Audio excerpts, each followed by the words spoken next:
കണ്ണൂർ നഗരത്തിൽ 2 ദിവസത്തിനിടെ തെരുവുനായകളുടെ കടിയേറ്റത് 75 പേർക്ക്. തെരുവുനായകളെ നിയന്ത്രിക്കുന്നതിൽ കണ്ണൂർ കോർപ്പറേഷന്റെ വീഴ്ചയ്ക്കെതിരെ കൗൺസിൽ യോഗത്തിലും പുറത്തും LDFന്റെ പ്രതിഷേധം. മേയറുടെ ഡയസിൽ കയറിയായിരുന്നു LDF കൗൺസിലർമാരുടെ പ്രതിഷേധം. വിവരങ്ങളുമായി സന്തോഷ് കണ്ണൂരിൽ നിന്ന് ചേരുകയാണ്. സന്തോഷ്, ഇത് ഞെട്ടിപ്പിക്കുന്ന കണക്കാണ്. ഒരു നഗരത്തിൽ 2 ദിവസം കൊണ്ട് തെരുവുനായയുടെ കടിയേറ്റത് 75 ആളുകൾക്ക്. കണ്ണൂർ കോർപ്പറേഷൻ എന്തെടുക്കുകയാണ്? ഉറങ്ങുകയാണോ? ഒരു നടപടികളും ഉണ്ടാകുന്നില്ലേ അവിടെ? മനു, കണ്ണൂർ നഗരത്തിൽ പുറത്തിറങ്ങിയാൽ തെരുവുനായയുടെ കടിയേൽക്കും എന്നുള്ള അവസ്ഥയാണ് ഇപ്പോൾ ഉള്ളത്. ഇന്നലെ വൈകുന്നേരവും ഇന്ന് രാവിലെയുമായി 75 പേർക്കാണ് തെരുവുനായയുടെ കടിയേറ്റത്. അതിൽ 2 വയസ്സുള്ള കുട്ടി ഉൾപ്പെടെ കടിയേറ്റവരിൽ ഉണ്ട്. അത്തരത്തിൽ നഗരം മുഴുവൻ തെരുവുനായകൾ കീഴടക്കിയ ഒരു സ്ഥിതിയാണ് ഇപ്പോൾ ഉള്ളത്. അത് കൃത്യമായി നിയന്ത്രിക്കുന്നതിന് UDF ഭരിക്കുന്ന കണ്ണൂർ കോർപ്പറേഷന് കഴിയുന്നില്ല. ഇതിനെതിരെയാണ് ഇന്ന് കൗൺസിൽ യോഗത്തിൽ LDF അംഗങ്ങളുടെ വൻ പ്രതിഷേധം ഉയർന്നത്.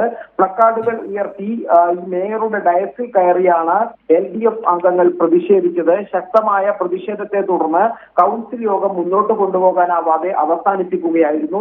തുടർന്ന് LDFന്റെ കൗൺസിലർമാരും LDF പ്രവർത്തകരും നഗരത്തിൽ പ്രതിഷേധ പ്രകടനവും നടത്തി.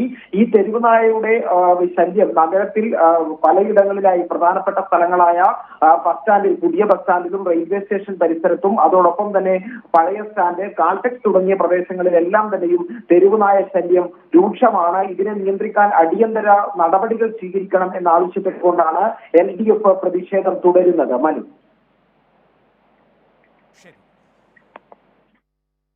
സന്തോഷ് വിവരങ്ങൾ നൽകിയത് കണ്ണൂരിൽ നിന്ന്.